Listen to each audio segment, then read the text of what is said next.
Whereas a two-stroke, it's like takes in petrol from the top, ignites, sends it back, sends the piston down, exhaust,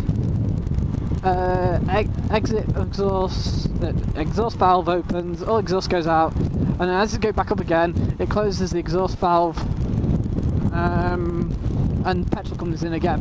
So that means also why it's quite uneconomical, because as the petrol's coming in, it's actually going straight back out again. So that's why you get blue smoke all the time, because it's just burning oil all the time.